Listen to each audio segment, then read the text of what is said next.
Muy buenas tardes. Ya las tardes están con el cambio de hora y la llegada de la primavera pronto. Bueno, todavía falta, pero unos días. Astronómicamente no sé cuándo es, pero se dice convencionalmente el 21 de septiembre. Ya los días te están oscureciendo más tardecito. ¿Cómo estás, Daniel?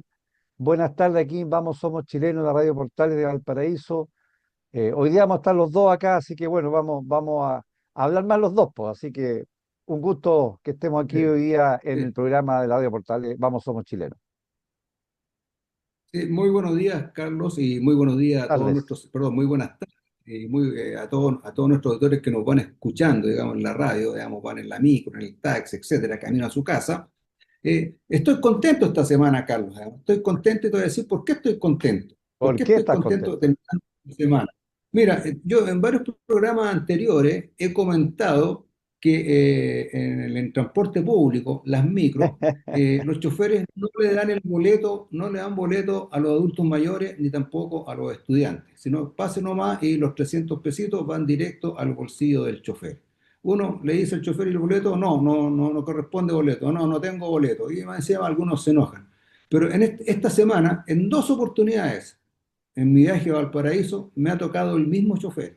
A la misma hora que tomaba la micro, me ha tocado el mismo chofer y he quedado sorprendido. No solamente me saludó con muy buenos días, muy atento, sino, señor, me dio el boleto y más encima me dio los 10 pesos de vuelta, porque el pasaje vale 2,90. Normalmente uno paga con tres monedas de 100 pesos. Entonces me dio el boleto y más encima me dio devuelto los 10 pesos, que admirado, anodado y realmente vine a reaccionar cuando recién venía llegando al paraíso de estas sorpresas. Yo me bajé, le di las gracias, por eso estoy contento, por lo menos parece que alguien ha escuchado mi reclamo, Tu digamos, en que los reclamo. choferes no dan el boleto de amigo. El tanto no es que no den el boleto, el asunto es que esa plata va directamente al bolsillo del chofer y no al empresario o al dueño de la micro. Puede ser que el mismo chofer sea el dueño de la micro, sea el empresario, pero todos sabemos muy bien que normalmente los empresarios microbuseros son personas que tienen dos, tres, cuatro, cinco, hasta 10 máquinas circulando. Entonces, en el fondo, ¿qué es lo que está haciendo el chofer? Le está robando la plata a su empleador, a la persona que le da trabajo,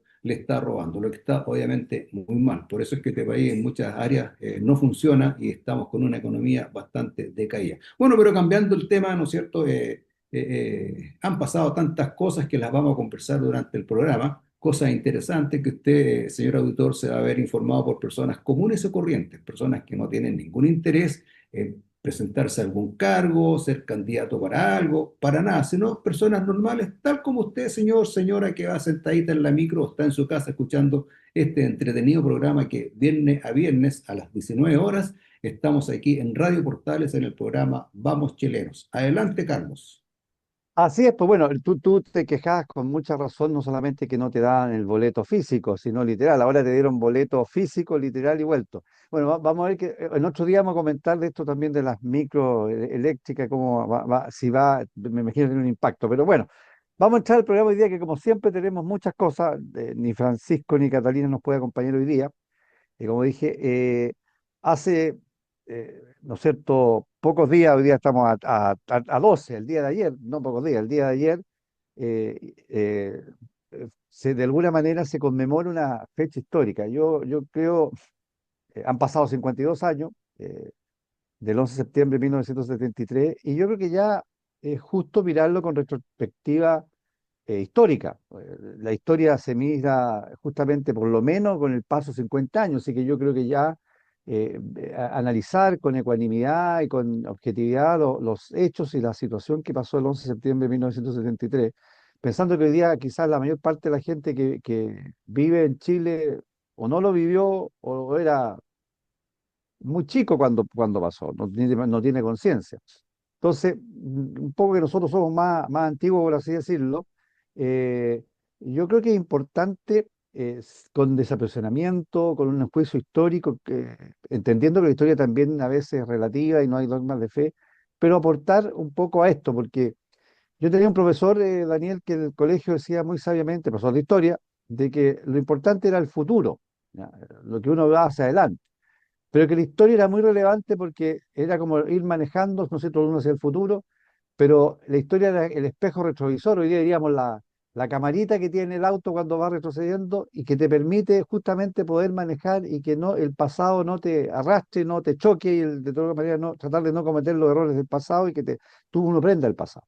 En este sentido, para introducirnos y para que conversemos al respecto, yo quiero mencionar muy brevemente tres elementos. O sea, como toda cosa, el 11 de septiembre no es una situación que sucede porque sí, porque a algunas personas se le ocurrió, comillas, abro comillas, cito lo que digo, romper el régimen democrático, cierro comillas, sino porque acontece, es una serie de fenómenos y situaciones de causa y efecto que generan y gatillan, primero porque Chile vivía ya un deterioro político, de alguna manera económico y social, que llega a efectivamente a que el día, ¿no es cierto?, al año 1970 sale elegido de manera legítima, por supuesto, Salvador Allende con el 36% de los votos.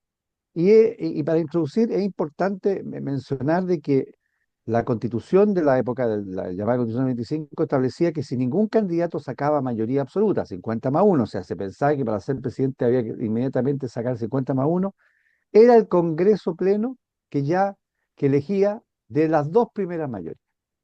¿Ya? O sea, podía ser el segundo, pero o el primero, y en Chile se había, cuando había pasado esto y se había aplicado, siempre se elegía al de la primera mayoría. Ahí viene la famosa firma de la garantía, ¿no es cierto?, el Estatuto de Garantías que se hace firmar la Unión Popular, y eso genera, ¿no es cierto?, un Instituto de gobierno, Garantías Constitucionales.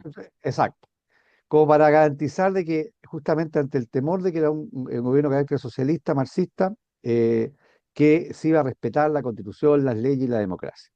Bueno, y ahí para introducir y para que conversemos sobre el tema, viene el gobierno de la Unidad Popular, ¿ya?, de la UP, que justamente es la que en forma intencionada provoca y genera todo un tema que lo vamos a ir tratando de fundamentar entre el poco tiempo que tenemos, porque esto es para hacer una clase de larga, y evidentemente es la que no deja otra salida que la intervención militar y el pronunciamiento militar. Es un poco para introducir y también que empecemos a conversar sobre el tema con una perspectiva, como yo digo, sin ninguna odiosidad, sino simplemente para dejar con la perspectiva histórica los hechos. Daniel, Sí, así es como tú cuentas, Carlos. Realmente la constitución de la época del año 70, que era la constitución del año 25, decía eso respecto de la elección del presidente si no obtenía una mayoría absoluta. Ahora, debo decirte que hace 52 años que hubo el pronunciamiento militar. Hoy en día las personas que tienen 50 o 56 años estaban recién naciendo el año 69-70. Es decir, desde esa edad hacia la juventud, no saben lo que realmente se vivió en el gobierno de la Unidad Popular. ¿Ah? Solamente lo que saben es de oídas y muchas veces de malas oídas, principalmente del sector del área de la izquierda más radical, la izquierda más totalitaria, que obviamente han tergiversado la historia de una manera realmente impresionante. Y es así, digamos, como en realidad se viene gestando esta situación no deseada por ninguno, nadie quería, digamos, que pasaran estas cosas, pero esto parte más bien con el gobierno de Frey. Acuérdate que Frey hablaba de la revolución en libertad, ¿no es cierto? La revolución en libertad y vino la reforma agraria y los campos y la cosa, etcétera. Acuérdate que en esos tiempos de Eduardo Frei, Chile era un país muy pobre, muy pobre. Los correcto. mendigos, y sobre todo la comunidad popular, andaban a pie pelado. No, hoy en día los mendigos y la gente que vive en la calle andan con zapatillas Adidas, sean originales o no, pero andan con zapatillas y con zapatos. La gente, digamos, tenía muy poco, digamos, no llegaba a lo que tenemos hoy en día, digamos, que es toda la importación de materia, de ropa, de artículos domésticos, etcétera, etcétera. En realidad era todo muy escaso. Y posteriormente con la elección de Allende, que se declaró siempre leninista, era que nos estaba llevando, y nosotros sabíamos como Chile, el pueblo sabía de Chile, especialmente la gente que era más del lado de la derecha, que íbamos camino a un socialismo y a un Estado totalmente comunista, al estilo Cuba. ¿Ah? Ese era el asunto que quería, digamos, Allende, porque Allende hablaba de la revolución, no en libertad, sino que la revolución con vino tinto y empanadas, ¿no es cierto? Porque en realidad, como dice el A viejo la refrán, chilena qué decía. sé yo, claro, a la chilena. pan y circo, ¿no es cierto? Pan y circo para el pueblo, ¿no es cierto? Entonces vino todo el asunto de expropiación de fábricas, expropiación de industrias, la toma de los campos, porque en realidad había que quitarle a los latifundistas, digamos, explotadores, que eran las fuentes de trabajo, etcétera.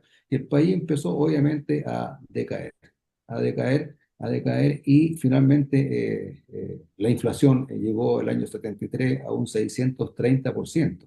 Esa fue la inflación que hubo, digamos, en el año 73. Entonces realmente había un caos tremendo en el país. La gente no sabía si salía en la mañana iba a ser capaz de volver en la noche, o la mataban o no tenía movilización colectiva en que volver, porque los paros, digamos, eran prácticamente día por medio. Paro por cualquier cosa se paralizaba todo. Y muchas cosas el comercio cerraba también porque el vandalismo era atroz. Eso la gente no se lo imagina, digamos, no cuesta más. Pero desgraciadamente no había una salida, no había una salida democrática del asunto, digamos. Recordar, digamos, que el Congreso, ¿no es cierto?, declaró, la Cámara de Diputados declaró inconstitucional el gobierno de Allende. También la Corte Suprema reclamó porque no se cumplían los fallos judiciales, lisa y llanamente no se cumplían los fallos judiciales, ¿ah? La Contraloría también, por su lado, también objetaba muchas conductas del presidente Allende. Y bueno, y tal como tú dices, la democracia cristiana, que fue la que colaboró para que Allende fuera presidente, es la que acordó con Allende este famoso Estatuto de Garantías Constitucionales, ¿ah?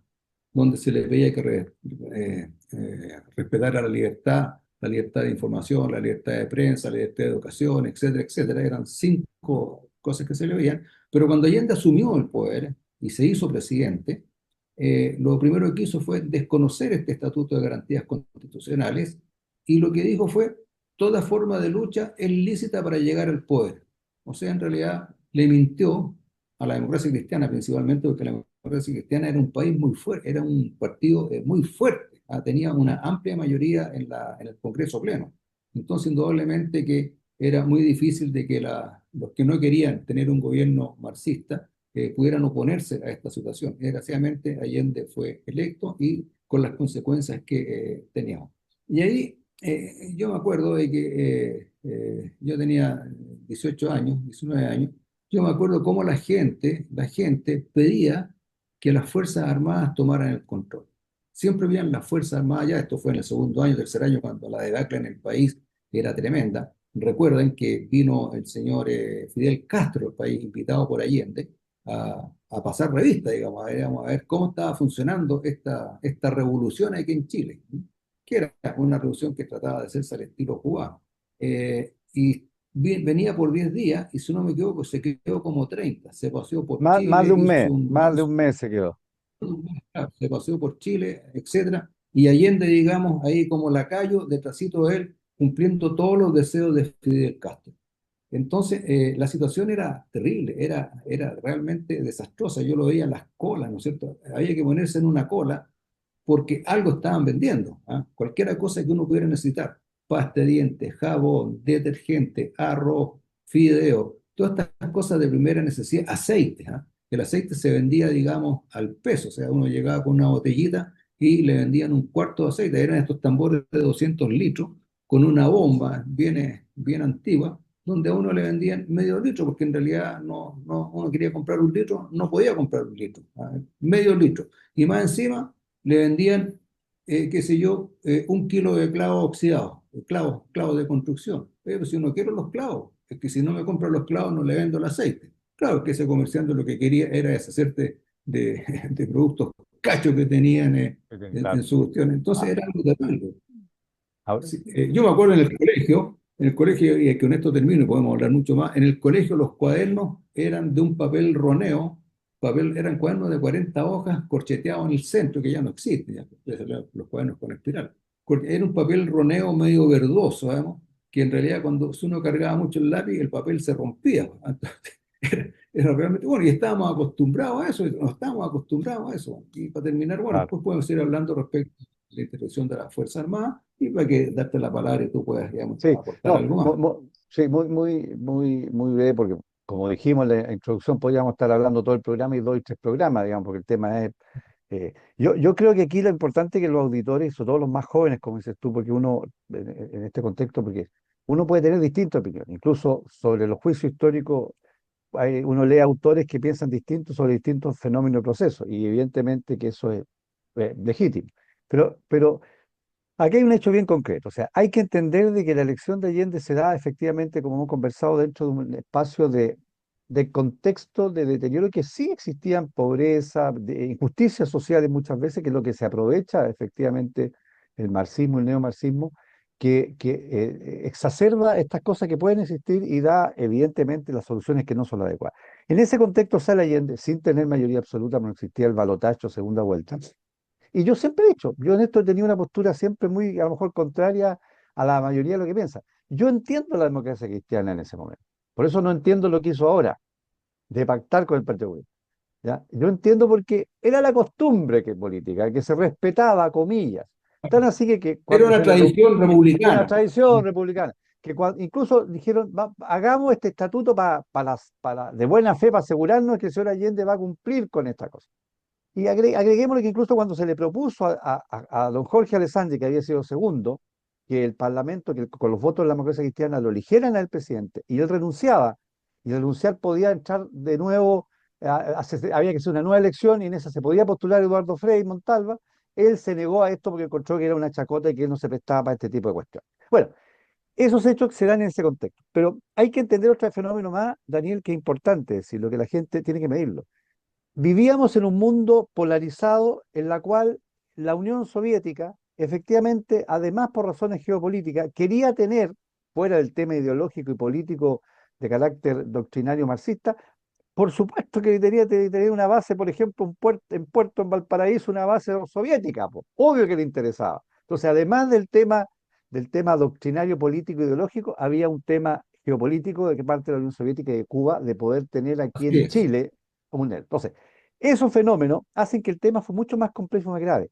Y cuando la gente dice, con esto quiero un poco, para hacerlo lo más escueto, aquí no fue un mal gobierno porque hicieron las cosas mal, porque no sabían, por como decimos hoy día, por inexperiencia estos cabros jóvenes, no. Fue todo un proceso de destrucción de las bases institucionales, lo que quedaba, incluso lo que había, para poder establecer, ¿no es cierto?, un gobierno de carácter marxista, una dictadura marxista totalitaria. Eso fue así. Plan Buscovich lo que buscaba era destruir las bases. Entonces, primero se estatizó la banca para tener el control del crédito. Se fijaron todos los precios, porque habían precios fijados, pero otros no, se fijaron todos los precios. Se empezó a Claro, estatizar, se creó Dirinco. pero, Dirinco. claro, claro, porque todo fue se empezó a estatizar y a tomar las empresas con el famoso los decretos ley de la República Socialista del 82, que artificiaba un problema, una supuesta huelga y se tomaba la empresa. Se empezaron por lo tanto, ya se tenía el crédito, la parte financiera, se tenía evidentemente la producción, los precios, y después se crearon las JAP, la Junta de Abastecimiento de Precios, que ya cerraban el ciclo económico con la distribución de los alimentos. Y como no había, El lo racionalismo. poco que había, claro, como ya había poco, lo que había estaba o en el mercado negro, que es una cosa económica fundamental, o estaba bien. Y lo segundo y último o tercero y último, es que además existió eso. Y la diferencia de Fidel Castro y Salvador Allende era estratégica y táctica. Los dos querían que Chile fuera una república de carácter socialista, comunista, marxista, como se le quiera llamar. Entonces, Allende que propiciaba lentamente, que vamos a hablar, esta revolución a la chilena con empanado tinto, pero que iba a llegar al socialismo previo a lo que es el comunismo en la doctrina marxista. Que no es cuco, no estamos hablando de algo que no existe, es así, y era así. Entonces, aquí lo que se buscó fue dar la propicia, fue de establecer y se hizo todo un trabajo político con apoyo cubano, efectivamente, de extremistas, de gente que vino a hacer eso con tratar de infiltrar las Fuerzas Armadas. O sea, aquí era cómo llegábamos a eso. Y se sabía, Allende sabía, de que lo más probable que para él tomar el poder y hacer un autogolpe iba a tener que dividir las Fuerzas Armadas, cosa que gracias a Dios no sucedió, y generar una especie de guerra civil para poder tomar el control. Entonces, evidentemente que, para ir un poco eh, contextualizando y cerrando, yo creo que lo importante es que la gente joven y darte a ti el paso para que cerremos este tema como una cosa muy inicial, pero lo importante es que la gente sepa que aquí hubo un problema político, geopolítico, y hubo un intento efectivo de establecer una dictadura comunista en Chile. No fue un golpe más allá por hacerlo, no fue. Y lo otro que tú bien dices es que aquí lo que existió fue una, por algo como bien señalaste tú, la Cámara de Diputados por 81 votos a 47 declaró inconstitucional y establece cuáles son las razones y establece en el fondo la legítima rebelión que ya Santo Tomás habla que incluso ante un gobierno legítimo, que en la época de la monarquía, cómo el pueblo se puede rebelar. Y Frei lo dice, aquí la única solución a una reunión a la gente de la SOFOF y gremio son las armas, son los fusiles, dice textualmente. No hay ya una salida política porque se sabía que la salida política era establecer una dictadura comunista. Te cedo para que cerremos nuestro tema, Daniel, que Ya, sí, podríamos porque hablar en hora y realidad hora.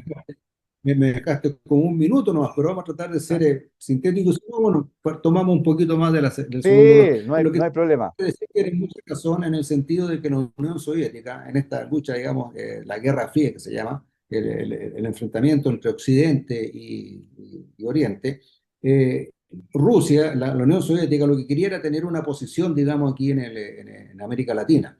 Y Chile se prestaba para eso. Y decir que, por ejemplo, en esa época, uno de los astilleros más importantes que había en la costa pacífica sur era el astillero Talcahuano, que era una base muy importante para tener apoyo a toda su flota, no solamente Fuerzas Armadas soviéticas, sino a toda su flota pesquera que pescaba aquí en el área del Pacífico. Entonces era muy importante tener el control sobre Chile. Ahora hablando, como tú decías, de la pobreza, Allende en su programa presidencial ofreció 1 litro de leche por niño, porque había un estado de nutrición tan grande en la población infantil que él tenía considerado dar 1 litro de leche por niño aquí en el país. Y de hecho, cuando salió presidente, daba 1 litro de leche. Era 1 litro de leche, era 1 kilo de leche en polvo. ¿Ah? Y era una leche Así tan es. mala, tan mala, que se usaba, digamos, para marcar las canchas de fútbol. ¿Ah? Por ejemplo, en el Parque Alejo Barrio, aquí en Valparaíso, las líneas que se ponen para marcar el arco, el área chica, que se yo, la mitad de la cancha, se hacía con esa leche, porque era intomable. Entonces, eh, eh, bueno, era un desastre. Tal como tú dices, aparecieron las JAP, las Juntas de Adelanto y Precio, y aparecieron porque en realidad no había alimentos, había que racionarlo. Y para ser miembro de una JAP, tú tenías que pertenecer al Partido Comunista. Si no eras socio del Partido Comunista, no tenías acceso a que te dieran el carnet de JAP para ir a una Junta de Adelanto y Precio, De abastecimiento y precio. para ir a incluso en mi familia, uno de nuestros parientes, me acuerdo yo, digamos, estaba ahí, se hizo socio del Partido Comunista solamente para ir a buscar alimentos, que los repartíamos después en la casa. O sea, ese era el nivel de vida que nosotros teníamos. Aparece, digamos, Dirinco también, Dirinco, Dirección de Industria y Comercio, que era la que fijaba los precios. Y deben saber nuestros auditores que del momento que se fijan los precios, en forma automática aparece el mercado negro. Porque si yo vendo pasta de dientes y el precio de costo de mi pasta de dientes son 100 pesos y me fijan el precio a 80 pesos, indudablemente que no me conviene venderla. Entonces digo, no tengo. ¿Y qué es lo que me pasó a mí en una oportunidad? Señor, no hay pasta de dientes. Y cuando iba saliendo, me llamaron y me dijeron, mira, aquí me queda un par si usted quiere comprarla. ¿Y cuánto vale? 300 pesos. Entonces, indudablemente que el asunto no da. Y yo creo que vamos a tener que dejar un poquito, pero me quedan algunos minutos, Sí, parece. te quedan minutos, te quedan.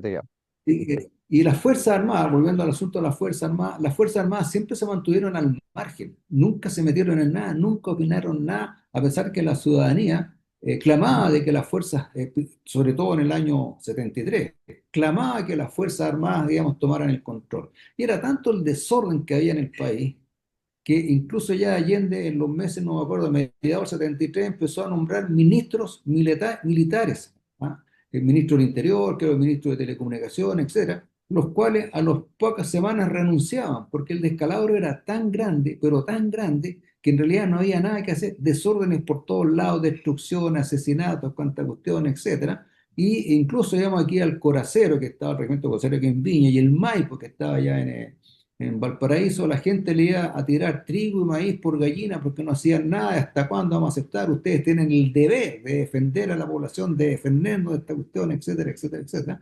Y nunca las Fuerzas Armadas se metieron en este asunto, nunca se metieron. Pero lo que más les molesta a los comunistas es que las Fuerzas Armadas chilenas derrotaron el comunismo. Y tal como lo dijo el almirante Merino, otros países, Cuba todavía no puede derrotar el comunismo. Hay que decir la Unión Soviética, Corea del Norte, etcétera. Nosotros nos demoramos 6 horas en derrotar el comunismo y dejar el país pacificado y empezar a producir. Entonces, eso es una cosa que realmente le molesta a la izquierda, que lo hayan derrotado. Y no solamente que lo hayan derrotado, sino que después del pronunciamiento militar, Chile empezó a producir y llegó a ser un país realmente, digamos, bastante poderoso e importante, no solamente en su producción, sino que en su economía, y por eso llegamos a ser, digamos, como dicen, los tigres de Sudamérica. Y obviamente hoy en día nos encontramos ya prácticamente en una situación no tan desesperante como la del 73, pero estamos obviamente muy decaídos, ¿no? Y, eh, y finalmente las Fuerzas Armadas, digamos, toman el control y aparece Pinochet. No es que Pinochet se haya levantado ese día, oiga, y oiga, voy a hacer un golpe militar hoy en día. No, si la cuestión no fue así. El almirante Halsey, en la Segunda Guerra Mundial, creo que en Guadalcanal, en una de estas grandes batallas del Pacífico Sur, dijo, no existen grandes hombres, sino que existen grandes momentos en que hombres comunes o corrientes se ven obligados a enfrentarnos. Y eso es lo que pasó con Pinochet, con Merino, con Lee y el general Mendoza. Estaban ellos ahí, ¿verdad? Estaban ellos en la primera línea, o sea, no es que hayan Correcto. elegido.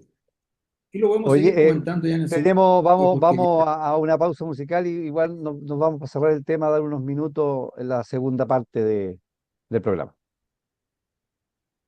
Bueno, de vuelta acá en este tema que como siempre planificamos y la planificación que es necesaria de repente se nos va porque son de largo alcance. Bueno, para cerrar un poco esto del 11 de septiembre, yo solamente quiero hacer dos comentarios y Daniel también cierre su visión del aspecto. O sea, todo es discutible, pero yo quiero, si se me permite, hacer dos comparaciones, una jurídica y una de hecho. Daniel hablaba de lo que se comía, de la leche, hay un aforismo que todos conocemos que es, a falta de pan buenas son las tortas, ¿no es cierto? La torta no se refiere a esa torta rica, dulcecita, sino un pan de afrecho que comían en la Guerra Civil Española los españoles. Bueno, la esa era tortilla, la tortilla de afrecho, de esa harina para la chancho, ese es flecha, el afrecho. Bueno, ese era el pan que teníamos claro. nosotros, pan con afrecho, y el propio presidente Allende dijo que quedaba pan en Chile para 3 días, harina en Chile va a ser pan Harina, 3 días, harina, harina para 3 días. harina para Mm. 3 días. Y lo otro quiero solamente muy breve, para ser lo más riguroso, leer, digamos, y con esto eso, leer muy brevemente lo que dentro del largo documento que hacía mención Daniel de la Cámara de Diputados, en relación al gobierno Allende y a su inconstitucionalidad, dice lo siguiente, que el acuerdo que la Cámara de Diputados, o sea, el Congreso Nacional, dice en relación al gobierno. Dice, el gobierno ha hecho de las violaciones a la Constitución un sistema permanente de conducta, violando habitualmente las garantías de la Constitución, asegurando a todos los habitantes de la República y permitiendo y amparando la creación de poderes paralelos y legítimos que constituyen un gravísimo peligro para la nación, con todo lo cual ha destruido elementos esenciales de la institucionalidad y el Estado de Derecho. Eso más que todo para decir que lo que nosotros estamos hablando no son cosas que a uno se le ocurren o se imaginó, o sea, son hechos efectivamente relevantes y que efectivamente construyeron. Eso por mi parte un poco para concluir algo que podríamos estar hablando mucho rato. Daniel. Bueno, y finalmente, y para ir terminando con el asunto del 11 de septiembre, que tal como tú dices, es un tema que da para varias sesiones, digamos, completas respecto del tema, para informar correctamente a la ciudadanía de una visión mucho más amplia. Decirle, por ejemplo, en diciembre del año 72, si no me equivoco, las mujeres crean estas protestas de las ollas vacías, las cacerolas. Ahí nace el asunto este de protestar con las cacerolas porque no había qué comer. Entonces, todas las mujeres de Chile, su gran mayoría, salieron a protestar en las calles de Santiago, principalmente, con las ollas, golpeando las ollas y las tapas de las cacerolas, reclamando porque no había alimento. Y el Partido Comunista y los terroristas que habían en la época se oponían a esta protesta de las mujeres y les lanzaban papas con gilet. ¿Ah? Ese era el nivel monstruoso que tenían, digamos, para repeler a las mujeres. Papas con gilet, para que nuestros autores sepan cómo trabaja el Partido Comunista. Bueno, y finalmente las Fuerzas Armadas toman el poder del país y el país ya empieza a, a remontar. Y decirle a nuestros auditores, cuando el dictador quiere tomar el poder total y mira cómo hacerlo, tiene que vencer dos barreras. Una barrera que se llama la barrera del derecho vigente y la segunda barrera que es la que se llama la barrera de fuego, que finalmente está compuesta por lo que son las Fuerzas Armadas y las instituciones policiales. Esas son las dos barreras que tiene. Lo primero que hace es romper el derecho vigente, que es una de las cosas que está pasando en la Unidad Popular. Pero nuestras Fuerzas Armadas hasta el día de hoy no son corruptas al estilo, digamos, de Cuba, Venezuela y otros países. La gran barrera que tenían que vencer eran las Fuerzas Armadas, porque las Fuerzas Armadas no estaban de acuerdo, digamos, con tener un país socialista, comunista, leninista, porque la población lo exigía así. La población exigía, no queríamos ser, digamos, un país, digamos, al estilo Cuba. Entonces, y no trataron de infiltrar a las Fuerzas Armadas, digamos, y fueron detectados todas estas personas que llegaron a las Fuerzas Armadas, y finalmente, digamos, no lo logran hacer y las Fuerzas Armadas se oponen a la idea, digamos, de esta revolución al estilo cubano. Finalmente, bueno, se toma el poder y el año 80, y quiero y con esto termino, el año 80, digamos, se resuelve, digamos, modificar y actualizar la Constitución de la República. Y se hace a través, digamos, de una comisión de bastantes expertos, abogados constitucionales de nombrada calidad, y parten estudiando y modificando la Constitución el año 74. Se demoraron prácticamente 6 años, 7 años en poder, digamos, modificar la Constitución y dejarla como corresponde, que es lo que hoy en día tenemos, que no es más que la Constitución del año 25, digamos, con unos arreglos, con algunas toques nomás, ¿verdad? Y en esa Constitución, a lo contrario que lo que dice la izquierda totalitaria, el gobierno militar tuvo intenciones de entregar el poder, nunca tuvo intenciones de permanecerse en el poder. Porque si ustedes van a internet y buscan la constitución original que se aprobó el año 81, había un anexo que eran los artículos transitorios. Y en los artículos transitorios estaba toda la planificación de cómo se tenía que proceder en los próximos 8 años para que el año 89 finalmente hubiera elecciones. Si usted, señor auditor, búsquelo en internet y lea los artículos transitorios, que creo que eran como 24 o 27 artículos transitorios, donde claramente se iban marcando los pasos de ir pasando, digamos, el gobierno, ir pasándolo a la ciudadanía hasta finalmente llegar, digamos, a las elecciones democráticas que hubo el año 89. Así que cuando la izquierda totalitaria dice que había una intención de permanecer eternamente en el poder, no, no fue así. Estaba previsto en 8 años volver a la democracia como corresponde, que no es el caso de España, ¿no es cierto? España, digamos, con la revolución civil, la guerra civil que tuvo 3 años, cosa que Chile evitó. eh, este niño, ¿cómo se llama? Franco, El dictador Franco, ¿no es cierto? Franco se Francisco mantuvo en Franco, el poder desde el año 39 hasta que falleció el año 75, 76, creo, bueno, 75, 75, 75. falleció. Se mantuvo en el poder, nunca lo entregó. En cambio, en Chile estaba programado y se entregó la O sea, constitución. Y, bueno, claro, entonces, él pero tenía cuando una... la izquierda totalitaria, ¿ah? Sí, sí, no termina. Cuando la izquierda dice, nosotros recuperamos la democracia y luchamos por la democracia, no, estaba todo planificado. Digamos. El único que hicieron nada, lo que hicieron fue molestar nomás, pero estaba todo planificado. O sea, la democracia se entregó planificadamente por el gobierno militar. Yo quería tener, pero yo quiero hacer una precisión que son importantes lo que tú dijiste. A ver, Franco sí tuvo su transición y preparó a Juan Carlos I como rey de España, pero todo un proceso que no, que se crearon después las cortes, pero que fue una comilla, un proceso que vivió sin mayores modificaciones durante, como bien dices tú, del año 39 al año 75, 36 años. Acá no, acá empieza con Chacarilla, el acto de Chacarilla, justamente con la juventud, en la cual el general Pinochet da a conocer el itinerario para llegar de forma gradual, pausada, que le puede gustar a uno, otros más, más lento, más rápido, porque establecía.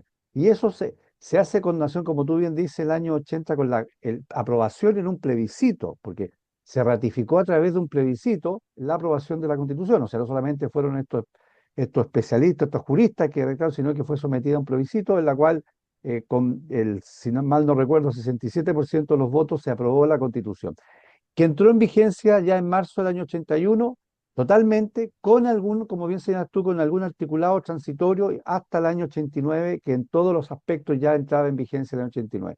Pero evidentemente por algo, y que me tocó estar presente para contarle a mis nietos, ¿no es cierto?, ese día en que el general Pinochet le entrega al presidente del Senado, Gabriel Valdés, y el Gabriel Valdés a Patricio Elwin la banda presidencial. Eso estuvo previsto, planificado, como bien dices tú, y fue itinerario de establecer en Chile. Pero yo que no quería hablar tanto de eso porque esa es como la segunda pata importante de la historia. Queríamos hablar del hecho del 11 de septiembre, que no fue un cuartelazo, sino que hay elementos jurídicos, políticos, sociales y económicos que hacen que eso se produzca de una manera institucional, que es muy importante y que era la única salida real, efectiva, no querida, como bien señalaste tú al principio. No es que, es como decir, nadie se puede decir que es partidario de la pena de muerte. Me gusta la pena de muerte, ojalá, no.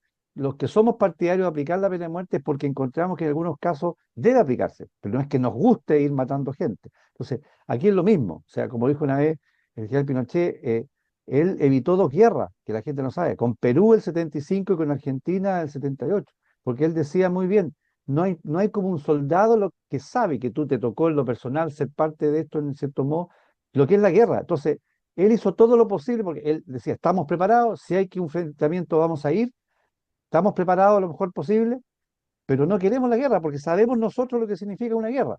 Entonces, en ese sentido, es lo mismo. O sea, el 11 de septiembre fue una situación que no era querida, que ojalá no se hubiera producido, pero que no era la única salida política real y efectiva para no tener una dictadura marxista. Bueno, oye, Sí, bueno, como si, no solamente dos guerras, fueron tres guerras, porque la guerra tres guerras, civil que se venía sí, en 33 era tres realmente guerras, tremenda, con una institución de sí, armas, de terroristas, con una sí, cuestión que habría sido tan desastrosa como la guerra civil española, con una la cantidad de civil, absolutamente de acuerdo. La civil, que hubieran totalmente, muerto 500.000 personas, por lo menos se 500.000 personas calcula, y quizás más.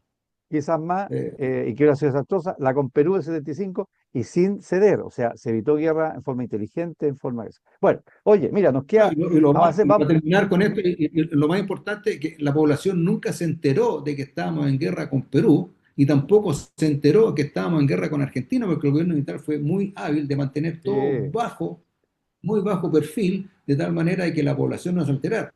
Lo que sucedió, digamos, después del 73, digamos, para seguir combatiendo a los terroristas, también fue una guerra clandestina subterránea en que la población no supo en cómo las Fuerzas Armadas tuvieron que seguir combatiendo contra todos estos grupos terroristas, el MIR, el Frente Patriótico Manuel Rodríguez, etcétera, etcétera, que seguían provocando desórdenes, ataques, asaltos a bancos, destrucción de torres, etcétera, etcétera, etcétera.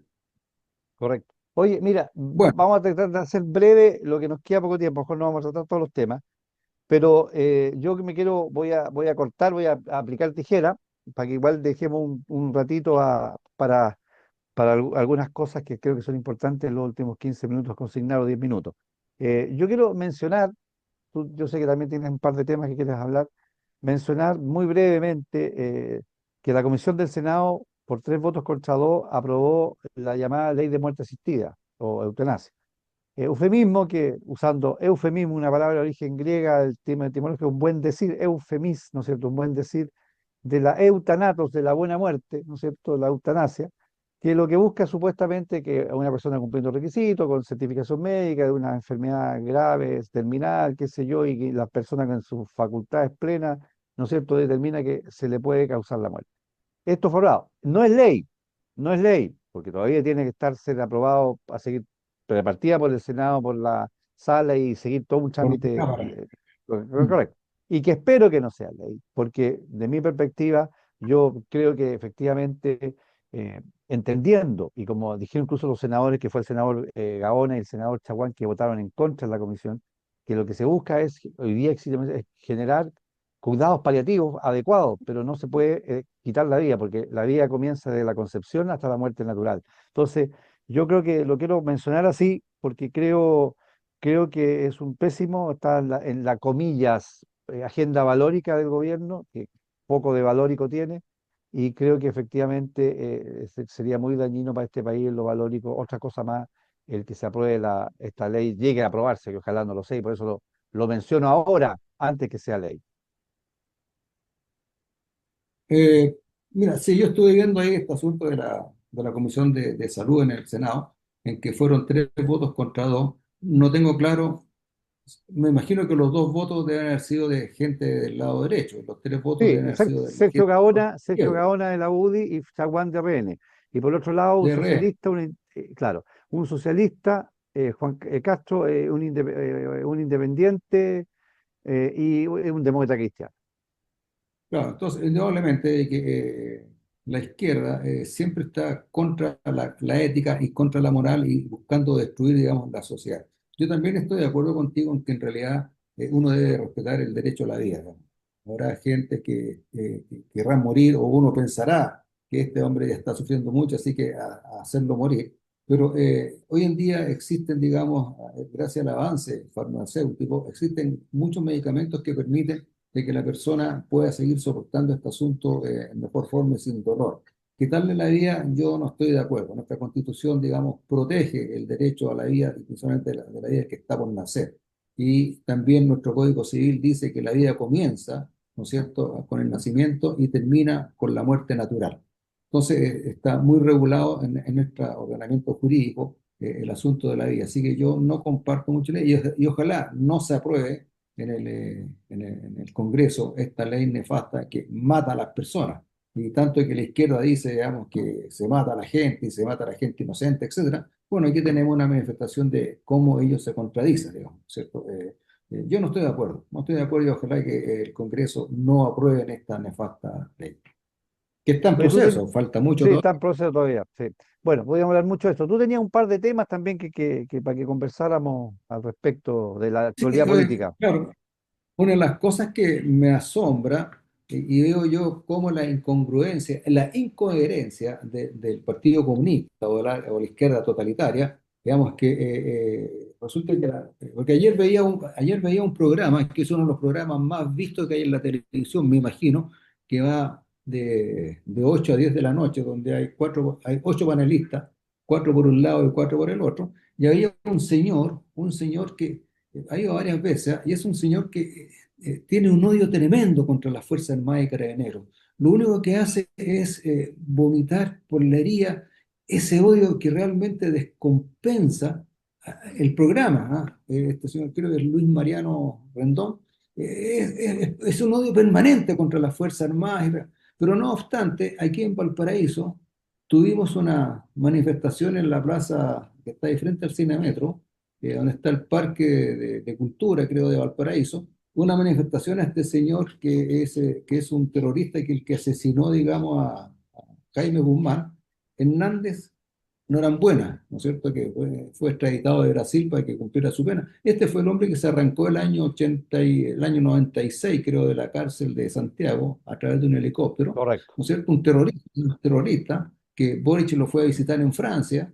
Un terrorista se le hizo un homenaje a un libro que él escribió con platas públicas, con platas del Ministerio de Cultura, con platas que usted, señor, aporta, se le hizo un homenaje, entonces, una apología a la violencia, y esas cosas las tenemos que aceptar. No obstante, las Fuerzas Armadas, que son las que salvaron a Chile, dejaron al país realmente funcionando como corresponde, no pueden hacer un homenaje a la gesta heroica de que tuvo, digamos, la gente que participó ese 11 de septiembre. Entonces, aquí hay una incompatibilidad y una incoherencia tremenda. O sea, ellos pueden celebrar, digamos, todos los casos nefastos que nos llevaron, digamos, a que se pudiera un problema a través de terroristas, y resulta que por el otro lado no podemos hacer nada para celebrar, digamos, un 11 de septiembre. Entonces, a los comunistas les gustan las cosas cuando a ellos les conviene, pero si son del otro lado, no, eso es terrorismo, eso es asesinato, eso es, etcétera.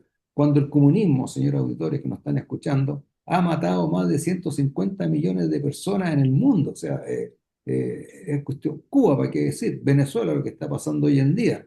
Y así hay candidatos presidenciales que desconocen, digamos, lo que está pasando en esos países, porque hablamos de Corea del Norte, ¿no es cierto? Bueno, ya Pol Pot en Tailandia y Camboya, digamos, ya se acabó. Pero es una inconsecuencia tremenda y nosotros como chilenos con nuestros impuestos tenemos que pagar todo ese tipo de celebraciones, con conjuntos musicales, con cantacuestiones, etcétera, plata que viene del Ministerio de Cultura y plata que aportamos nosotros con nuestros impuestos. Claro. Oye, y hay una cosa, o sea, el señor comandante Ramiro, con su chapa ahí, el Mm. Hernández Norambuena, no solamente que en eso bastaba, o sea, ser el autor intelectual por eso está condenado del asesinato del senador Jaime Guzmán, como ellos mismos dicen, en democracia, ¿ya?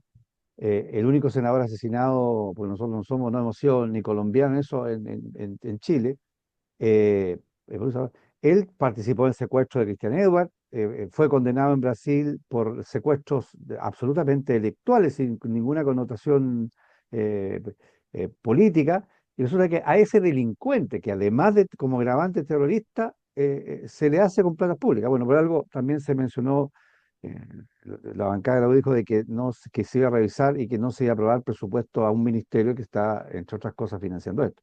A mí me parece, y lo que me llama más la atención para seguir avanzando, Daniel, es que yo no he escuchado, a lo mejor estoy equivocado, por favor corrígeme, me gustaría estar equivocado, pero no he escuchado ninguna autoridad de gobierno, ni regional ni nacional, que critique esto. ¿Tú has escuchado a alguien que haya dicho algún comentario eh, diciendo que hay un No, error o que nada. no correspondía? Ninguno.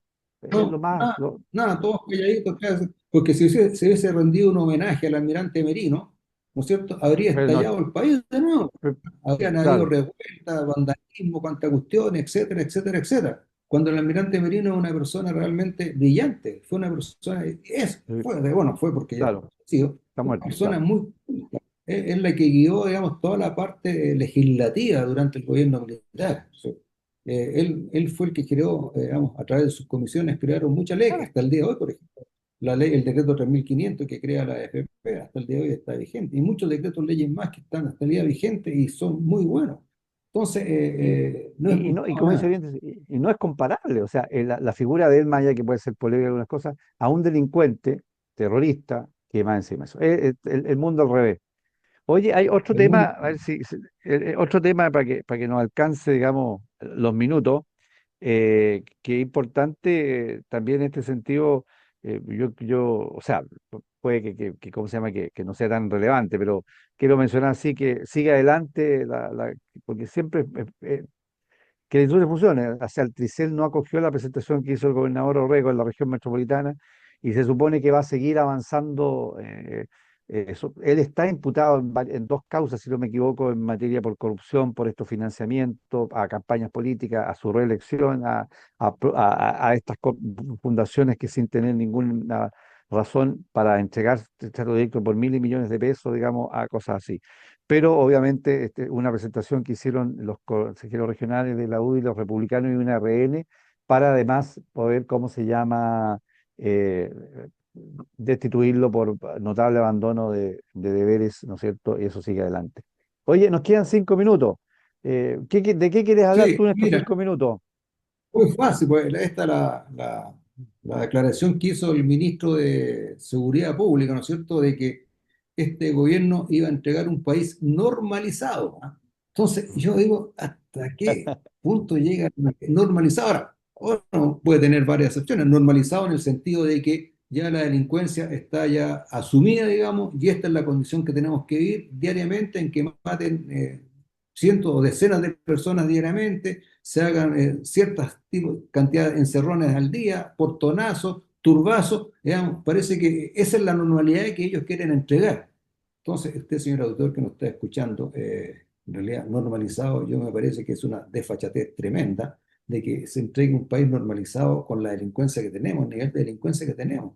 En realidad, el Ministerio Público, desde que se creó, la delincuencia ha seguido aumentando y no han sido capaces, digamos, de pararla con un gran esfuerzo de Carabineros. Carabineros y las investigaciones se esfuerzan tremendamente en atrapar delincuentes, pero desgraciadamente nuestro sistema garantista los deja libre al día siguiente, porque el delincuente tiene más derechos que el victimario. Entonces, en realidad, este señor auditor se puede dar cuenta qué es lo que hace el comunismo, la izquierda totalitaria, el Frente Amplio, la izquierda totalitaria, en el fondo, qué lo hace. Y había una señora auditora que nos escuchaba en los programas anteriores que es de Quilpué, y me decía, caballero, mire, usted dice que si uno quiere ver qué es lo que hace el comunismo, vaya a Valparaíso. No, también Mm, díganle que vengan a Quilpué, a mi ciudad. que la alcaldesa comunista anterior la dejó destrozada, al igual que Valparaíso. Así que usted, señor auditor, si quiere conocer lo que hace el comunismo, vaya a Valparaíso y vaya a Quilpué, ¿ah? Que son dos ciudades que quedaron prácticamente en la ruina después del paso de la conducción comunista. Entonces, normalizado.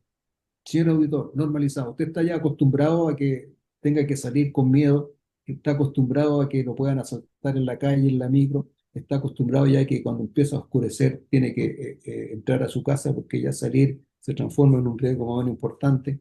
Está acostumbrado a que en cualquier momento llegue una turba a su casa de 14, 15 personas, la asalten, la roben, la maten, la hieran, etcétera. ¿Eso es lo normal? Pregunto yo, estimado Carlos. Claro, el normal de acuerdo al concepto, a la acepción de que es una cosa que está acostumbrada, que ya es de todos los días del escenario, de ese perspectiva evidentemente que es normal, es el estándar, lo que pasa. Pero lo que de normalidad, el concepto que además tiene una connotación no solamente de la cantidad, sino del contenido, de la calidad, efectivamente, o sea, a ver, yo creo que yo lo entendería, el ministro de un gobierno, yo entiendo, yo soy muy empático, que diga, hemos hecho insigne esfuerzo y hemos avanzado en tales aspectos en materia de seguridad y bla, está bien, y más de algunos tienen que haber hecho, si yo siempre digo las cosas, no todo es negro, hay cosas que son blancas. Pero decir que el país está normalizado, uno tiende a pensar, como bien dices tú, que la normalización es que hoy día eso, todos los secuestros sean normal, el sicariato sea normal, el tráfico de drogas sea normal, todo es normal. Así que desde esa perspectiva sí tiene toda la razón también. Bueno, Claro, estimado y ahí, Daniel, ¿m? a ver, 10 segundos, ahí me trae el recuerdo la filosofía gramsciana. Gramsci, el kit de Gramsci, el punto de Gramsci es hacer aparecer lo anormal como normal. Entonces aquí tenemos cómo Gramsci aparece, ¿no es cierto? Haciendo aparecer lo anormal como normal.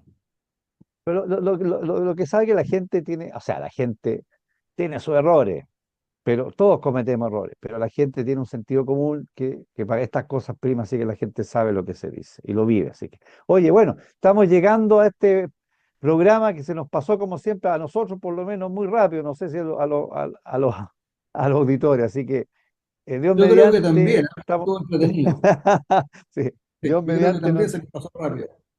estamos el próximo viernes para que nos despidamos, Daniel, de nuestros auditores de Próximo viernes, la radio Portales. próximo viernes no vamos a estar, Carlos, el viernes Ah, no. subsiguiente. O Recuerda sea, el que próximo viernes que tenemos celebramos programa. El próximo viernes que tenemos la fiesta. programa. Claro, tenemos la gran parada militar en Santiago el 19, que no se la pierdan, va a estar muy buena. Exacto. Bueno, felices fiestas patrias, ¿cierto? Sí, pásenlo bien. Listo.